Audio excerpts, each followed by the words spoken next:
ამბობენ, რომ ვეტერანის ღირსება ქვეყნის ღირსებაა. დღეს საქართველოში სამამულო აფხაზეთის და სამაჩაბლოს ომების მონაწილე 73,000 ვეტერანი ცხოვრობს.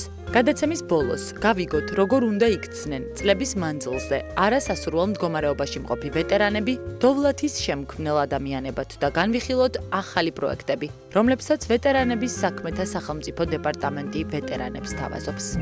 დავუნდით ისევ სტუდიაში. გარკვეულწილად სამწინო თემით ვაქცევთ ჩვენს საუბარს და ჩვენი საუბარი ძალიან მნიშვნელოვან ადამიანებს ეხება და ეს ადამიანები ვეტერანები არიან და ვეტერანების ღირსება მართლაც რომ ქვეყნის ღირსება.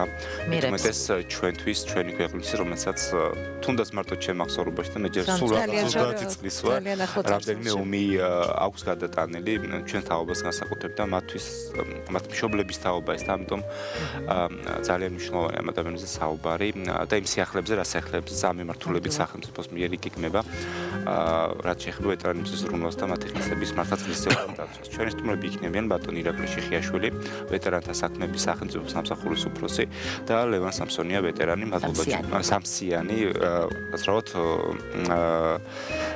ვეტერანი და ძალიან დიდი მადლობა ჩვენთან სტუმრობის და მივიდოდოთ კონკრეტული CV ახლით, რაც იგეგმება 200 ადგილიანი ჰოსპიტალის მშენებლობა, რომლისთვისაც უკვე ინვესტიციებით მოზიდულია ხო?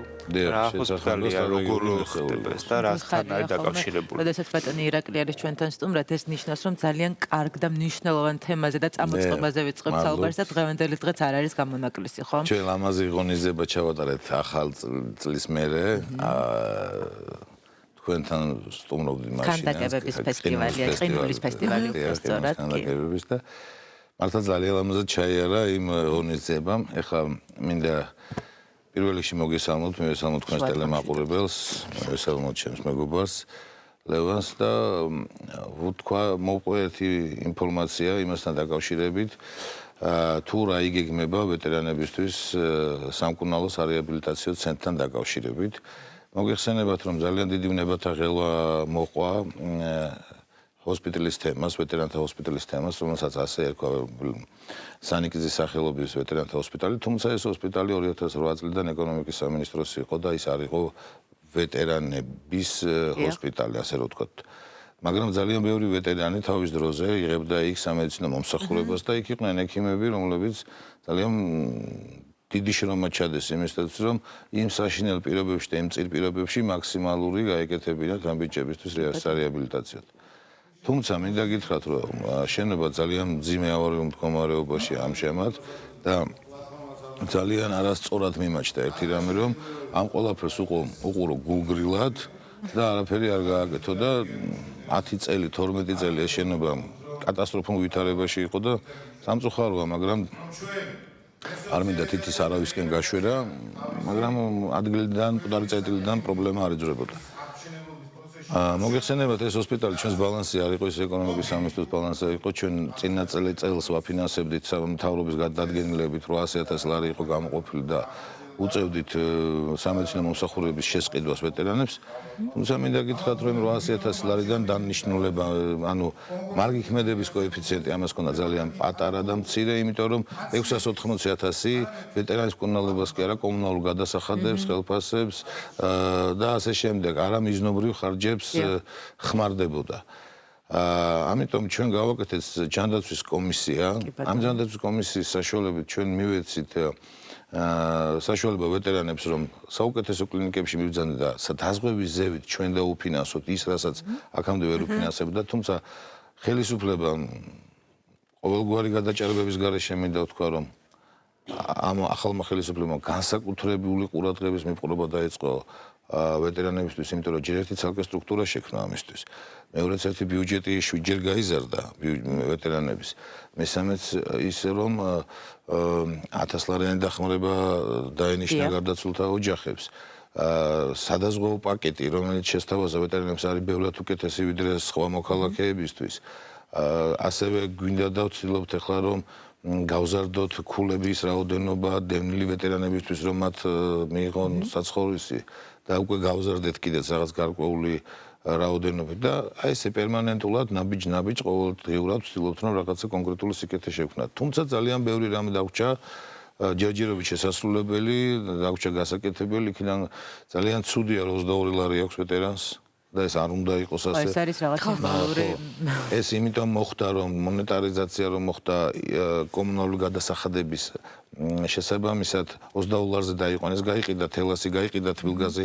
თავის დროზე როცა ის იყო სახელმწიფო საკუთრება, ეს ორი ორგანიზაცია სახელმწიფო იღებდა ამ ტვირს და კომუნალურ გადასახადებს და შეღავათებს უწესებდა და ეხლა ის კერძო კომპანიებია და თუ გინდა შეღავათი რომ გქონდეს, მაშინ სახელმწიფო უნდა დაფაროს ეს. და ეს ისიც გასაგებია რომ ბუნებრივია ეს პრობლემები ძალიან სწრაფად და ერთ დღეში არ მოგვარდება. თუმცა ფაქტია რომ დაწყებულია. ჩვენ ინიციირებები დაწყებული გვაქვს, გაკეთებული გვაქვს ამასთან დაკავშირებით რომ გაეზარდოს საშეღავათო საგადასახადო შეღავათი იმ თუ კუთხით რომ საშემოსავლოს დაუბეგრავი მინიმუმი გაეზარდოს ვეტერანებს, ასევე ინვალიდ ვეტერანებს და ძალიან ბევრი ინიციატივა გაკეთებული გვაქვს. იქ უსამართლობა 2009 წლამდე ვინც მიიღო სტატუსი, მათ ეძლევათ ეს 22 უბადრუკი 22 ლარის და ვინც 2009 წლის მიიღო, მათ არ ეძლევათ. ავღანელებს არ აქვთ ეს შემოსავლო მინიმუმი. ეს ყველაფერი დისკრიმინაციულ გარემოში აყენებს საერთოდ ვეტერანთა სხვადასხვა წარმომადგენლებს და ჩვენ გვინდა რომ ეს ყველაფერი სამართლიანობის ჩარჩოში მოვაყოთ. თუმცა ვეტერანების საქმე და სახელმწიფო სამსახურს ძალიან ბევრი მნიშვნელოვანი პროექტი აქვს უკვე განხორციელებული. მე მინდა საკუთარი შედეგი, ხო? ჩვენი მთავარი მიზანი იყო ის რომ ყველაზე მეტად ვისაც უჭირს იმ ჩვენს სულიერ ძმებს, ჩვენს მეგობრებს, ჩვენს თანამებრძოლებს გაგვიკეთებინა საქმე. და ვთვლიდი რომ ბიჭებს ვისაც ყველაზე მეტად უჭირდათ გადაადგილება, ღირსებით ახსავსენი, ძალიან ცუდი პროტეზები მზადდებოდა საქართველოში მოგეხსენებათ და გვინდოდა რომ ეს გაგვეუმჯობესებინა. შარშან სექტემბერში ჩვენ დავდეთ მემორანდუმი ყველაზე საუკეთესო ესე იგი ფირმასთან, რომელ კომპანიასთან, ოტობოკთან, გერმანულ კომპანიასთან, რომელიც არის მსოფლიოში ყველაზე წამყვანი კომპანია ამ დარგში, მას რამოდენიმე მილიარდი აქვს ბრუნვა და სასწაულებს აკეთებენ, მინდა გითხრათ. სწორედ იქ ქალბატონ თია ერისთავის თაოსნობით, რომელიც არის ჩვენ რეაბილიტაციო ცენტრის ხელმძღვანელი საქართველოში, მათთან ერთად ჩვენ გავაგზავნეთ წარმომადგენლები, ჩვენი სპეციალისტები, გაიარეს გადამზადება, მიიღეს შესაბამისი სერტიფიკატები და ამ სერტიფიკატების მიღების მერე შესაძლებელი გახდა, რომ ოტობოქს გამოეგზავნა აქ ნაწილები იმ მაღალი ხარისხის, რომელთაც დღეს უმზადდებათ ჩვენ ბიჭებს პროტეზები. ეს პროტეზები იქ ადგილზე 25-30000 ევრო ხის. ჩვენთან ეს 15000 ლარამდე ჯდება, მაგრამ ხარისხით იგივეა.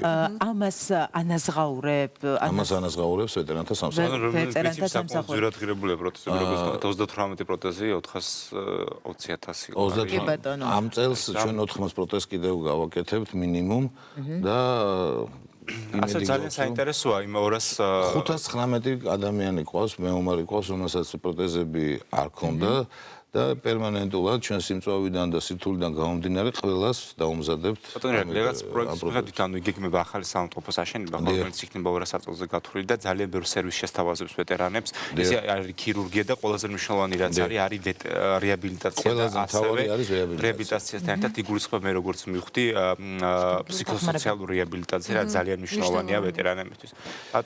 ბატონო, მე მას რო ვკითხოთ თქვენთვის რას ნიშნავს თუნდაც აი ვეტერანის სტატუსი წოდება? თქვენი ისტორიაც საინტერესოა ძალიან. ვეტერანის სტატუსი ახლა ჩემი გაგებით ეს ცოტა ადრე, ცოტა ისეთი ხელწამოსაკრავი სტატუსი იყო. ცოტა ადრე რას გულისხმობთ როდის? აი, დაახლოებით ერთი რამდენიმე წლის წინ? რამდენიმე წლის წინ, ხო. და დღეს შედარებით ხო, ანუ დაფასება რეალურად და ეს დამოკიდებულება შეიცვალა ამას გულისხმობ. საზოგადოებისგანაც შეიცვალა. ეს იგრძნობა. მე ზოგჯერ გაკვირვებულიც ვიყავი, რომ დამირეკავდნენ ხოლმე, აბა მოდი აქ, მოდი იქ. რაღაცა დახმარება ხო არაფერი გჭირდებათ. პროტეზებზე თვითონ დაგვირეკეს, იმიტომ რომ იქ ბაზარში ხო არ ბუნებრივია. ხო და უბრალოდ არაფერი არ დაგვჭირდა, ჩვენ მივედით იქ და გავიკეთეს პროტეზები. საკმაოდ ისეთი ძვირადღირებული და ძალიან მე პირადად ძალიან ყოფილი ვარ და არც მეგონა თუ ესეთი პროტეზები გაკეთდებოდა. იმიტომ რომ 15 წლიდან მე ერევანში ვიყავი, გავიკეთე პროტეზი. დიახ. ხო და იმის მერე ახლა არ მინდა დავასახელო ის პიროვნება. ამ თქვენ აფხაზეთის პირველ ომში მივედი რა ვისაც ეხებოდა ეს საქმე, მივედი იმ ადამიანთან და უთხარი მეთქი კარგი პროტეზი მინდა გავიკეთო, იმიტომ რომ ეს ფეხს ტკენს თქვა და შენ თუ გაგიგიაო ესეთი სიტყვაო, რომ ისა ზოგს მერსედესი ყავსო და ზოგსო ჟიგულიო. წარმოიდგინეთ ახლა ის არის გარანტია ჩვენისთან ადამიანების და მე რომ მივედი აი ამ პრობლემით და რომ უთხარი რომ უკეთესი პროტეზი მინდა თქვა, ესეთი პასუხით დამხდა.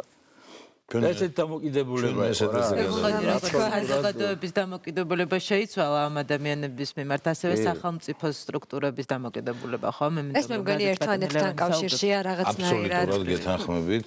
მე მინდა გითხრათ, რომ კარგად არ იყო გასიგრძე განებული, რას ნიშნავს ვეტერანი საზოგადოებაში. ის ჩვეულებრივი ადამიანია, უბრალოდ შეუძლია თუ სამშობლოს ჭირდება საკუთარი სიცოცხლის ფასად იარაღით ხელში დაიცვას. ამ ადამიანებმა ეს რისკი გაწიეს. სიცოცხლე, რომელიც ღამეს მოუბოძა, მზად არის სიყვარულისთვის. მას კაცის მოკლა კი არ უნდა. მას უნდა რომ თავისიანები არ დაუხოცოს ვინმე და მზად არის ამას კედელად აღუდგეს და იცით რა არის ჯორჯ ვაშინგტონი ამბობდა რომ ჩვენ მომავალი თაობები იმით კი არ დაგვაფასებენ თუ რა გამარჯვებები მოვიპოვეთ, არამედ იმითიო თუ რა პატივი მივაგეთ მათ, ვინც ეს გამარჯვებები მოგვაპოვებინა. და სამწუხაროდ მიდიოდა მარგინალიზაცია ვეტერანების ხდებოდა, იაფი უჯდებოდა თითქოს სახელმწიფოს იმათი ან დასაფლავება, ან ციხეში ჩასმა. და ამით პრობლემის გადაწყვეტა და აძულებდნენ საზოგადოებას რომ ისინი არიან კრიმინალები, მეამბოხენი, უკონტროლო საზოგადოება და ეს ტყუილია. ესეთი ერთიანი ძალა საზოგადოებაში და მაღალი სულისკვეთები ძალიან ცოტა ყავს, თუმცა საკმაოდ ბევრი ყავს. 73,000 ვეტერანი ყავს 4 მილიონიან ქვეყანას. 4 ომი გადატანილი. ამდენი სულიერი ტკივილი, მაგრამ დღეს ვეტერანები არიან სიმშვიდის გარანტი. სახელმწიფოებრივად მოაზროვნე საზოგადოება ეს. არ არიან არასდროს უმადურები, არიან საზოგადოებაში ჩართულნი ყველა მიმართულებით და ამათ ინტეგრაციას, რესოციალიზაციას სამსახურის მოვალეობა რომ მეტად შეუწყოთ ხელი. რაც შეეხება კონკრეტულად ახლა ამ ჰოსპიტალის თემას, რაც გვინდა რომ ავაშენოთ უახლოეს პერიოდში. მინდა გითხრათ რომ ჩვენ ჯანდაცვის სამინისტროს დეპარტამენტის ხელმძღვანელთან ერთად, ბატონ ავთანდილ თალაკვაძესთან ერთად გახდით ესპანეთის სამეფოში, სადაც ჰქონდა ასეთი კომპანია სერკობე, რომელსაც 39 მილიარდი აქვს ბრუნვა და ASEA და GOC ასეთი კონსორციუმია, რომლებსაც სერიოზული სურვილი ჰქონდათ და გაჩნდა და ჩვენ ეს ორი თვე ვაწარმოებთ მოლაპარაკებას არა მარტო მათთან, ებრაელებთანაც, ამერიკელებთანაც, მაგრამ ყველაზე საუკეთესო გადაწყვეტილების მიღების საშუალება აქ გამოგვიჩნდა.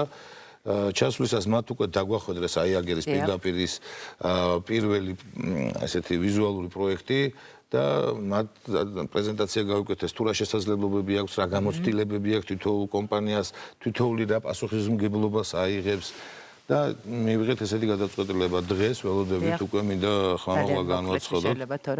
დღეს ველოდებით უკვე შემოთავაზებას. უახლოეს შემოთავაზების შემდეგ ვიწყებთ დრაფტზე მუშაობას მემორანდუმის. მემორანდუმის საგანი იქნება, რომ კონსალტინგის ფირმა 5 მაისს მათ წარმომადგენლობასთან ერთად უნდა ჩამოვიდეს და დაიწყოს feasibility studies-ზე მუშაობა.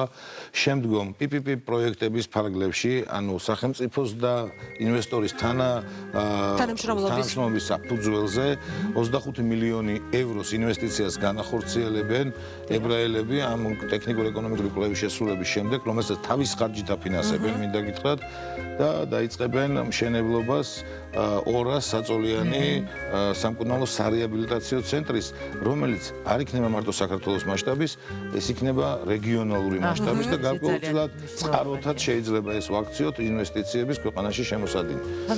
ძალიან ბევრი თემაა, რაზეც გვინდოდა საუბარი, მაგრამ ვერ მოვასწარეთ, მაგრამ იმეც ვიტოვებთ, რომ არაერთხელ ვეტერანი დავამშვიდო, რომელსაც არის რაღაცა გარკვეული დესტრუქციული ძალები, რომლებიც უტევენ ვეტერანებს და უნდათ რომ შთააგონონ, თითქოს არაფერი არ გაკეთდება, მინდა იცოდნენ რომ საზღვრისპირა რეგიონების პროექტის დაიწყება აუცილებლად და საუკეთესო ჰოსპიტალი ექნებათ ვეტერანებს იმისათვის, რომ თავის ჯანმრთელობა თავის ქვეყნის საკეთილდღეოდ გამოიღვიძოს. ჩვენ ბუნებრივია თვალყურს ვადენობთ ყველა იმ პროცესს, რომელსაც აწარმოებთ თქვენი სამსახური. აუცილებლად დიდი სიამოვნებით გიმასპინძლებთ. კიდევ ერთხელ ძალიან დიდი მადლობა სტუდიაში მოგვიანებისთვის. ასე დასრულდა დღევანდელი დღე. ერთმანეთს შევხვდებით უკვე ხვალ 12:09-ზე, რა თქმა უნდა, შუადღე პირდაპირ ეთერში დაიწყებს მუშაობას. დიდი მადლობა რომ გვიყურებდით. ნახვამდის.